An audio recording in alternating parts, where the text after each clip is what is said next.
Hello, hello, and welcome. Welcome once again to the Secrets of the High Demand Coach podcast. And here with us today is yet another high demand coach, and the one and only Brandon Gano, who is a visionary entrepreneur who turned frustration into a successful business that he built, franchised, and sold for a significant profit. He is passionate about helping business owners transform their companies from where they are now to where they want to be.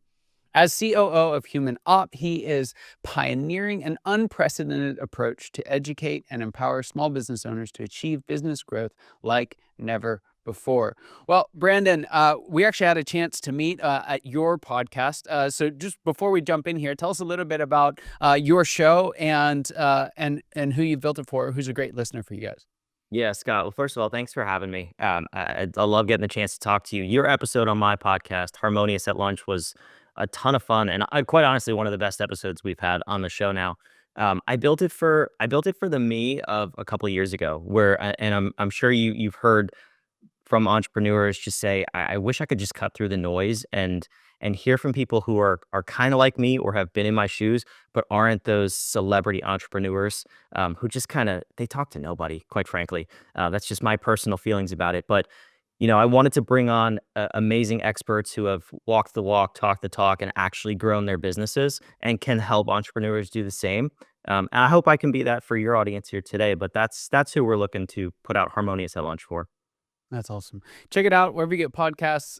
You can look up our episode together. It was a lot of fun. I've got this question, and I've actually been dying to ask it. It just hasn't been the right time. But as a coach, consultant, as someone who helps founders and leaders, how often would you say that they accurately diagnose the right challenge, the right problem before they begin working with you?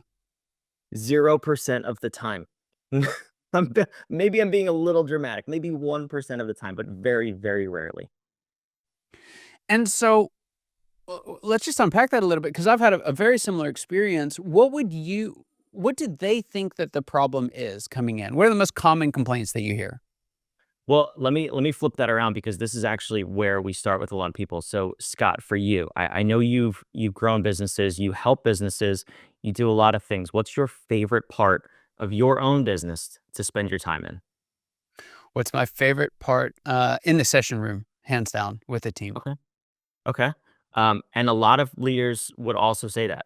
So what they're going to say is the problem is with my leadership or it's with my people because that's where they spend most of their time. And it's the same thing. If you started the business, you're the entrepreneur who did the sales, you put the ops in place, you maybe like marketing, that's your background.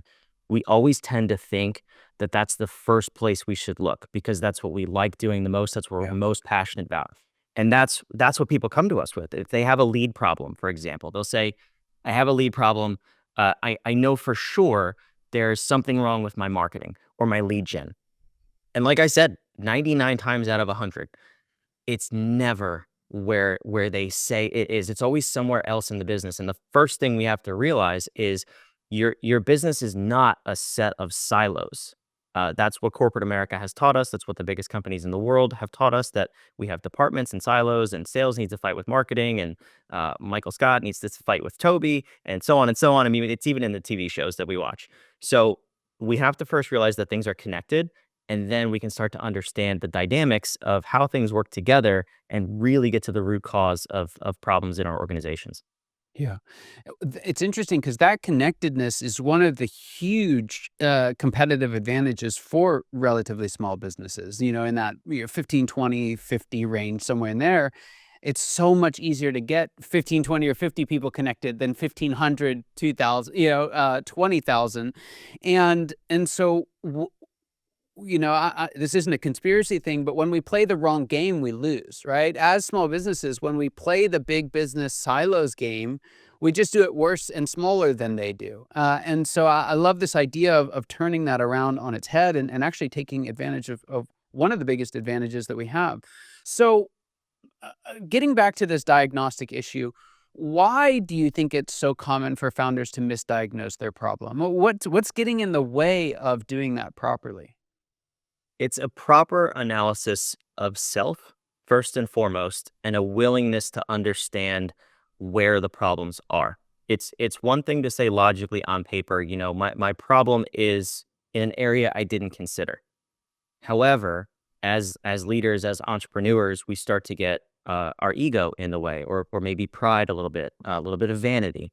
You don't want your people to look down on you or think any less of you and say, how come he didn't see that our problem was actually in the way we measure our lead gen? It wasn't actually the lead gen. Is he stupid? Is he incapable of leading? We have all these thoughts in our heads. We have to understand first ourselves and what we're good at, what we're naturally gifted at, and then be willing to step into that role. We've consulted with a number of small businesses where the first thing we did was get the entrepreneur out of the way. And I say it exactly like that to be a little bit dramatic, but also to say in most cases, the CEO, the founder, they're not at a point where they can lead an organization any further. They've got it to the 25 employee mark, and now they're just not built to take it any further, but they're really good at at lead gen, at sales, at people management in a certain department, whatever your skill set may be. They need to step out of the way and let somebody else lead. And Mm. that's the one thing that I find most often gets in the way of companies' growth is not being able to identify what the next roadblock will be and solve it before we get there. Most Yeah. entrepreneurs are in a reactive mindset, and you just can't grow efficiently when that happens. Yeah. So there's folks listening there. We've been through strategic planning, another round of it now, this time of year, and everyone's identified problems. Everyone's working on problems. Now, someone might be sitting there thinking, well, did I pick the right ones? What are some signs that you've picked the wrong challenges? What are some signs that you're barking up the wrong tree, if you will, and then how do we correct that? Yeah, well, first of all, can I just say how important it is that you hit on that? I mean, most companies don't do any strategic planning, believe it or not, and the ones who do it at the end of December, and they set big goals that they've already forgotten about by February. So, the fact that you're hinting at we've already been through a second round of strategic planning is crucial. So, I'm a huge fan of that. Now, selecting the right problems is really taking a temperature check of the whole organization. We need to hear not just from department heads, but ideally as many people as possible and start to analyze what are the commonalities. Revenue is usually one of people's biggest goals, revenue and or profit, something monetary, which is a good goal. I'm not knocking it in general. I'm just saying we might overlook actually problems that are causing way more problems uh, by focusing on that surface level. So if we just say we need more revenue as a company, Yeah. but we don't go downstream and figure out that there's something in our operation that's causing inefficiencies to show Mm. up in maybe 6 or 7 different areas of the business, that if we just solved that, we would take care of all the higher level problems. So what I like to do is get all of the issues on the table, and again, hear from as many people as possible, not just the leaders and the quote unquote decision makers. Let's hear from the people in the trenches. What do they think? What are their problems? Then we can start to categorize these inefficiencies or discrepancies and say, where are the 3 buckets where most of our problems are coming from? And then investigate that deeper. The way that we do strategic planning, at least, it takes almost a full week. And it's kind of ridiculous in some cases, but we want to go person by person, whoever has a stake in the decision making, Mm. and say, why is that more important? Why is it important that we solve that? And then keep asking that question. Why is that important to solve? Why is that important to solve? And once we get to the bottom of that and we really identify those 3 core issues, we don't do any more than 3 per quarter, then we can start building a plan off of that. But the uncovering of the problem takes at least a full day of our strategic planning meetings. Yeah. So you've mentioned a couple of things through the episode of challenges that many times we think we have or we may have, but aren't necessarily root causes. So things like revenue, having enough leads, problems with your people or your leadership team. In doing this work for folks, doing these deep dive diagnostics, what have you found tend to be some of the more common real problems that they're experiencing under the hood?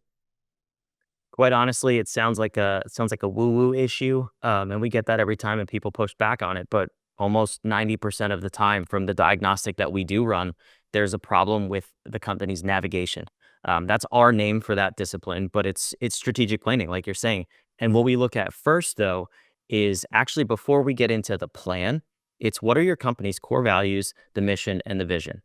That's the part where your whole audience just rolled their eyes, and I get it. I think you even did a little bit too, Scott. But the way that we integrate those three aspects into not only the plan but the rest of the company is where all of the power comes from.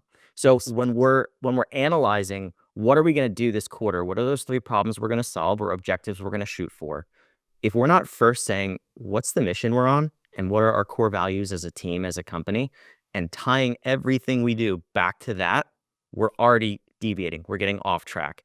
So Yes. what we found is people. Actually, I'll give you an example. We had a client recently. They were hmm, they were in the professional trades. We'll say. I don't want to get too specific. Um, but we would ask them like, why are you here? Why do you even exist as a company? Mm. They didn't know, their employees didn't know, the subcontractors that they work with had no idea, and finally, he got to the point, he's like, "Dude, I just don't care, I wanna make money. Like, that's it, I just wanna get rich." And I was like, "I don't wanna work with you."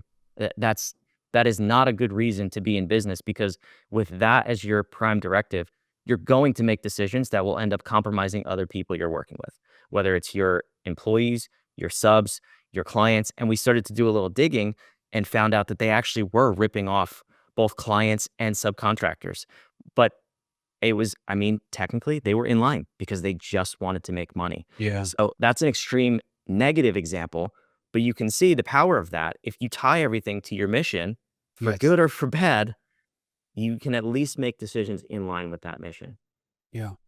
Yeah, I couldn't agree more because this space, 25 plus employees, somewhere in that, you don't necessarily have a ton of structure, but you can't not have structure, and it feels like you're in this messy middle of a lot of different realities, and what I love about this is it's not just mission and values and like, let's go away and come up with new values that we can put on shirts or on the wall or something like that. But it's like, how do we actually live that out?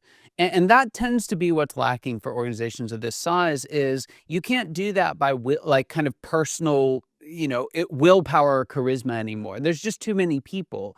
And so there has to be some degree of system or even just sophistication to say, this is what it looks like, right? Beyond just watch me, this is what it looks like, and I love the clarity on dialing that in, and I also love the conciseness of we only do that in 3 areas.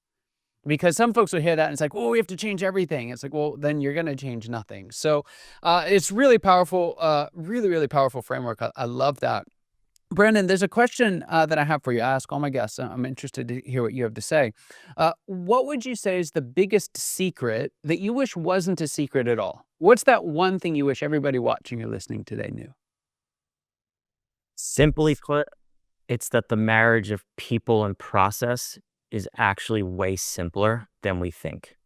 And to elaborate a little bit, I'll say, there's hundreds of thousands of books, I'm sure, written on both of these topics combined.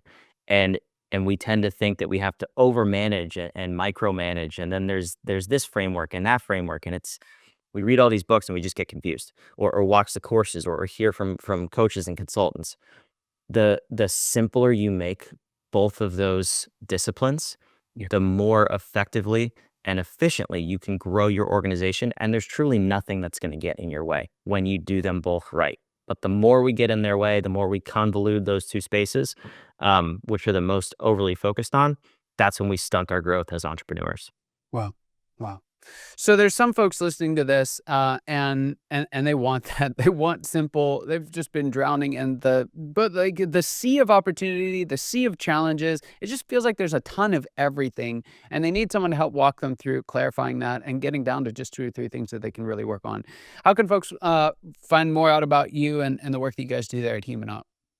Yeah, so the first thing to do is to truly understand yourself and who you are as a human being, also as a leader. And once you know that, you can leverage that to grow your company. If you don't know that, any diagnostic I give you on your company, you're going to think is wrong because, well, I explained that before. So go back and rewind the episode, and also give Scott a rating, give him 5 stars, like this episode, comment on it because Scott, you're doing a phenomenal job here. So thank you. But go to humanop.com. Download our app, take our assessment. It'll objectively tell you who you are as a human being and how you can live into that to be an even better leader for the company you have right now. Yeah. So good. Brandon, thank you for being on again. Just want to reiterate that humanop.com. It's in the show notes. Head on over there. Check out the site, the app. Fantastic. Just a brilliant resource. And Brandon, thanks for being on the show. Love the opportunity to turn the mics around and have you here with us today. Great job. Really appreciate it. And for those of you watching or listening today, you know that your time and attention mean the world to us.